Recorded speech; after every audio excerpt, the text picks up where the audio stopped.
Systems greetings, Aurelis Prime. Firstly, I'd like to say apologies for the wait. I'm back home now, which means we're heading back into full swing on broadcasts. Also, it's my birthday on the 8th. Just quickly, I'd like to say that we are obviously still hiring at Serpentine, but I'm particularly looking for people who would be interested in stuff like maybe doing a better intro for us, or backing music that sounds a little more dramatic and news-like. DM or ping me at CC64 if you want to get involved. We're going to jump through the weather. Sunny warm skies are back, folks, on every sunlit part of the planet. You're going to get ripping hot temperatures of minus 28 degrees Celsius. Further dark, it's just a little chillier at minus 43 degrees Celsius. On to our first story of the day. We actually have something here that has been submitted by one of our newest employees. A couple of days ago, Sentinel forces attacked a squadron of 4 small starships. 3 of them were owned by Delta Mobile Trade Network, which is a business registered in Aurelis, and plus 1 escorting ship owned by a, quote, fellow citizen. Identity was classified for privacy.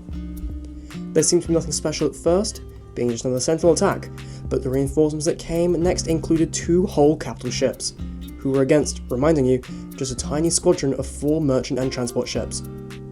This raises concerns about Sentinel activity, as Aurelis Prime is known to have one of the lowest Sentinel activity metrics recorded galactically. The CEO of DMTN, the abbreviation for Delta Mobile Trade Network, transmitted the image you see on screen in open comms channels. They added no comments. Moving onwards, Astara, the Aurelis Systems Trade and Regulatory Authority, is putting out a rather urgent call for new staff members. One of the heads of the market, Denny, is stepping down, so more employees are needed to fill the space. If you want to be part of a core government system, I suggest you apply, lest the entire stock market get shut down at this point. Please contact the users on screen, also the ad in the request services channel if you're interested and would like to get in touch. So moving on, a gala event was hosted by Nix Orbital Corporation by their new CEO. We asked him for a statement on the event and it went something like this. The Nix Gala was a big success for Nix. We got to meet some new customers and hand out some goodies that we've been holding on to. Don't worry if you missed it, we'll be hosting another one very soon, so stay tuned. On another note, Nix is officially reopening. This means that we are allowing orders and we are hiring. We are hiring for managers and higher executives, so if you want to apply for either of those, submit your resumes to the Nix Orbital Discord server. Any orders for any material are being accepted at this time. That's all for now, but make sure to be on the watch for any other Nix announcements. Next up is something I want to ask real fast. Would you guys be interested in more intergalactic news? I've been aware of the galactic war that's been raging on for a long while now, and recent battles show no sign of anyone slowing down. Aurelis Prime remains neutral in such a conflict, but we do have allies on either side of the war. Perhaps a small amount of wartime reporting would be in order. Let me know in the comments if there's stuff you guys want to hear. Plus, it gives me more to report on. Okay, so we got to switch over to the second half of this broadcast now, because we've literally just had a ton of news yesterday alone. Starting with, Sean Murray has posted an emoji, and this time around is a stadium. As the hype train refuels and discussions start, I want to know what you guys are thinking. What could this update hold? Is it sports NMS? Could it be dueling? Could that mean that the multi-sword is finally added to the game?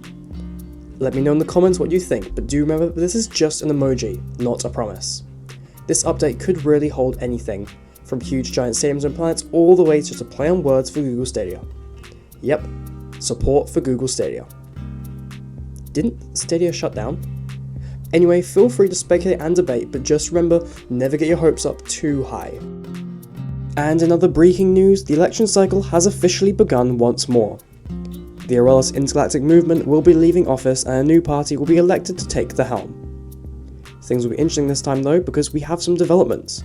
Firstly, new rules dictate that individuals who lead or hold their focus in other factions cannot run. This means that AIM, a party mostly made up of civs like Voyager's Haven, Pirate Syndicate and more, cannot run again. In other developments, the DPSA, which is a party I was affiliated with previously, has disbanded and assumedly will not be running again. There isn't any word in the Nullspire cabinet, so it remains unknown if they'll try run for government again.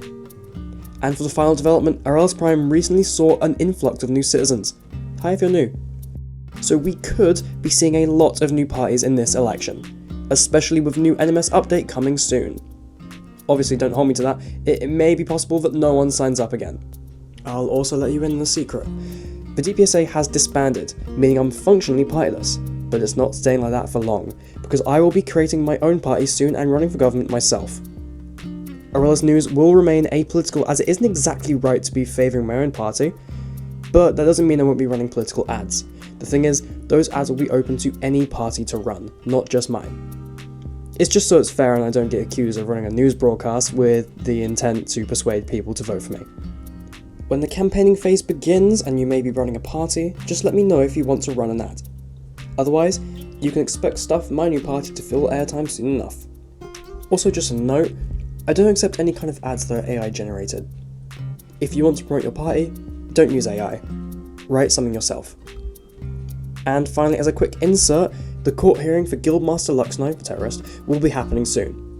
A date hasn't been officially provided, but the gears are in motion for Aurelis Prime's first ever court case. Luxno will stand trial in front of the judges as he answers for his crimes. EP News will be reporting as much as we can on the incident. We covered a lot today, and it sounds like things are going to be very exciting in the coming weeks. Well, with the elections and the new game update. Stay tuned for episode 6 next week, and happy Easter!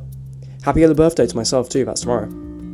Thank you all for watching, and remember to share this to other communities, especially if you want to increase our reach and make this series a little more intergalactic. So until next time, remember, trust us with your news.